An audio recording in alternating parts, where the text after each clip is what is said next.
Assalamualaikum warahmatullahi wabarakatuh. Alhamdulillah, puji syukur kita panjatkan kehadirat Allah Subhanahu wa taala. Mudah-mudahan kita semua senantiasa dalam perlindungannya. Baik, saya akan lanjutkan pembahasan bab 8 hikmah ibadah haji, zakat dan wakaf.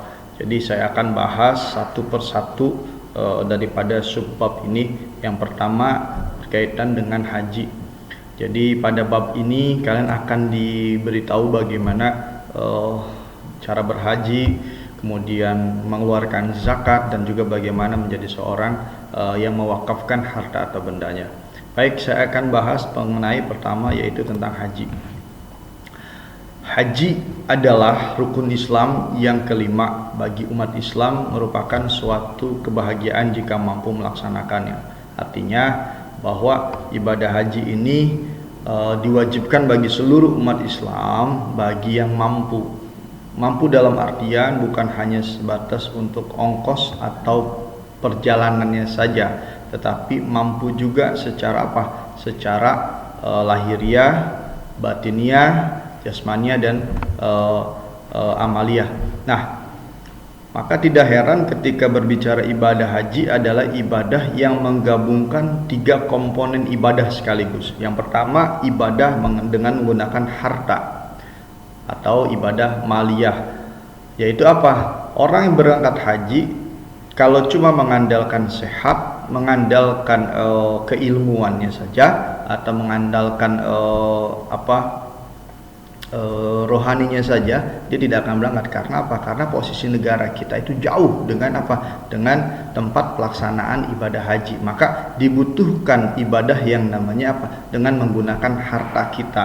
Buat apa? Buat untuk kita bisa berangkat haji, paling tidak untuk ngurus paspor, pemberangkatan kita, beli tiket, penginapan, dan seterusnya. Itu semua menggunakan harta yang ada pada diri kita. Maka ibadah haji itu melekat dengan tiga komponen ibadah sekaligus. Yang pertama, ibadah dengan menggunakan harta kita atau ibadah maliyah. Yang kedua dengan jasmaniah atau dengan badan kita. Dan yang ketiga ibadah ruhaniyah. Nah, yang kedua ibadah jasmani. Jadi kalau tadi sudah cukup untuk berangkat hajinya atau umrohnya, nah maka harus didukung dengan dengan fisiknya juga. Karena haji itu bukan cuma ibadah yang ketika kita datang sampai dengan bandara, terus kemudian kita berziarah ke Madinah, terus kemudian pada saat kita tanggal 9 puncak ibadah haji yaitu wukuf di Arafah, cuma begitu. Tidak, tetapi banyak ibadah-ibadah yang bisa kita lakukan ketika pada saat melaksanakan ibadah haji, yang sudah pasti itu membutuhkan energi atau fisik yang prima. Maka ibadah haji menggabungkan antara ibadah harta, ibadah jasmani, dan yang terakhir adalah ibadah ruh, artinya batin kita. Jadi kita berangkat haji itu kita niatkan ibadah lillahi ta'ala. Karena apa? Karena kita itu berjihad. Berjihad apa? Berjihad di jalan Allah. Kita tinggalkan keluarga kita tinggalkan anak cucu keturunan kita yang ada di tanah air, kita tinggalkan semua usaha kita. Untuk apa? Untuk fokus ibadah. Nah, maka ibadah haji itu merupakan penggabungan daripada tiga komponen ibadah. Ibadah maliyah atau ibadah harta, ibadah jasmaniyah yaitu jasad fisik, dan ibadah ruhaniyah atau ibadah batin kita. Kata haji berasal dari bahasa Arab yang artinya menyengaja atau menuju. Maksudnya adalah sengaja mengunjungi Baitullah di Mekah. Jadi Baitullah itu di Mekah, Ka'bah itu ada di Mekah, kalau Masjid Nabawi adanya di Madinah. Jadi dua tempat yang berbeda, tetapi merupakan dua kota suci bagi kita umat Islam. Untuk apa? Untuk melakukan ibadah kepada Allah pada waktu tertentu dengan cara tertentu secara tertib. Maksudnya apa? Jadi kesimpulannya bahwa ibadah haji adalah ibadah yang dilaksanakan di Baitullah di Mekah dengan waktu dan tempat yang sudah ditentukan dan dilaksanakan secara tertib. Itu pengertian haji secara umum. Adapun yang dimaksud dengan waktu tertentu ialah ibadah haji itu dimulai bulan Syawal. Artinya pada saat Idul Fitri 1 Syawal 1443 Hijriah misalnya, maka pada saat itu juga sudah diperbolehkan untuk melaksanakan ibadah haji.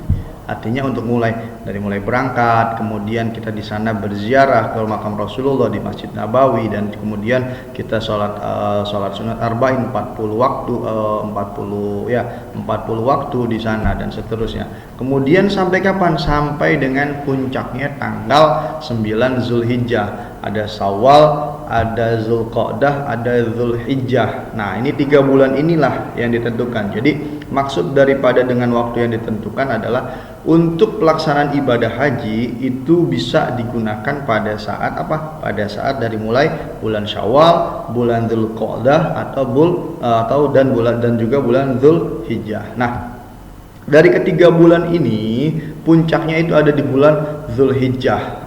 Tanggal berapa? Tanggal 9. Ketika apa? Ketika semua umat Islam atau orang-orang Islam yang atau jamaah haji yang melaksanakan haji itu semuanya berkumpul di padang Arafah. Jadi begini gambaran sederhananya. Puncak haji itu tanggal 9. Besok kita mau lebaran haji nih. Besok kita mau menyembelih hewan kurban, maka hari ini tepat tanggal 9 ini puncak daripada ibadah haji saudara-saudara kita yang ada di Mekah sana atau yang sedang berwukuf di Arafah. Nah, besok pada saat kita Idul Adha atau lebaran haji, jamaah haji itu besok melakukan lontar Jumratul Aqobah. Jadi seperti itu. Nah, sedangkan menurut istilah haji adalah sengaja mengunjungi Ka'bah dengan niat beribadah pada waktu tertentu dengan syarat-syarat dan cara-cara yang tertentu. Artinya yang sudah saya sampaikan tadi bahwa puncak daripada ibadah haji itu ada tata caranya, ada aturannya. Nah, seperti yang sudah saya sampaikan tadi, pelaksanaan ibadah haji itu puncaknya di tanggal 9, yaitu pada saat dilaksanakan atau dilangsungkannya pada saat jamaah haji melaksanakan wukuf. Di mana? Di padang Arafah. Padang Arafah itu kalau yang saya ketahui dan sudah saya lihat langsung, padang Arafah itu ada mungkin luasnya itu wallahu alam dari sini mungkin sampai ke Tambun, lebih mungkin bisa jadi. Jadi di mana? Karena di situ puncaknya seluruh jamaah haji berkumpul untuk melakukan apa? Untuk melakukan wukuf, dan itulah puncak daripada ibadah haji. Kemudian pada saat pelaksanaan wukuf juga itu jamaah dianjurkan atau dituntun untuk apa? Untuk bermuhasabah, banyak berzikir, banyak beristighfar. Nah, itu semua dilaksanakan pada saat wukuf. Cuma haji itu bukan cuma berbicara wukuf saja, tetapi ada tahapan-tahapan sebelum sampai dengan puncak. Kalau tadi wukuf itu adalah puncaknya, maka sebelum puncaknya itu ada tahapan-tahapannya. Nah, pada selanjutnya saya akan bahas mengenai di mana pembahasan haji lebih detail, lebih rinci, di mana selain wukuf juga ada yang namanya tawaf, ada namanya sa'i, ada yang namanya mabit atau bermalam, ada yang namanya juga ngelontar jumroh gitu. Dan ada juga apa? Ada mabit lagi di mana? Ada 2 tempat, ada di Muzdalifah dan ada di Mina. Nah, pada kesempatan selanjutnya saya akan jelaskan. Namun saya mau kasih kalian mengenai dalil yang mewajibkan umat Islam untuk berangkat haji. Itu dalilnya jelas. Hukum melaksanakan ibadah haji adalah wajib bagi yang mampu. Tadi sudah saya sampaikan bahwa haji itu diwajibkan bagi orang Islam dan bagi yang mampu. Mampu itu mampu hartanya, mampu untuk jasmaninya atau fisiknya, dan mampu secara batinnya. Hukum melaksanakan haji adalah wajib bagi yang mampu. Hal ini seperti yang disampaikan oleh Rasulullah Subhanahu wa taala dalam firman-Nya, A'udzubillahi minasyaitonirrajim. Bismillahirrahmanirrahim. Fihi ayatun bayyinatun maqamu Ibrahim wa man dakhalahu kana amina walillahi 'alan nasi hajjul baiti man istata'a ilaihi sabila wa man kafara fa innallaha ghaniyyun 'anil 'alamin. Artinya pada yang terdapat tanda-tanda yang nyata di antara makam Ibrahim. Barang siapa memasuki Baitullah menjadi amanlah dia. Mengerjakan haji adalah kewajiban manusia terhadap Allah, yaitu bagi orang-orang yang sanggup mengadakan perjalanan ke sana. Barang siapa mengingkari kewajibannya, maka sesungguhnya Allah Maha Kaya dan tidak memerlukan sesuatu di semesta alam ini. Baik, saya akan lanjutkan pembahasannya pada video selanjutnya.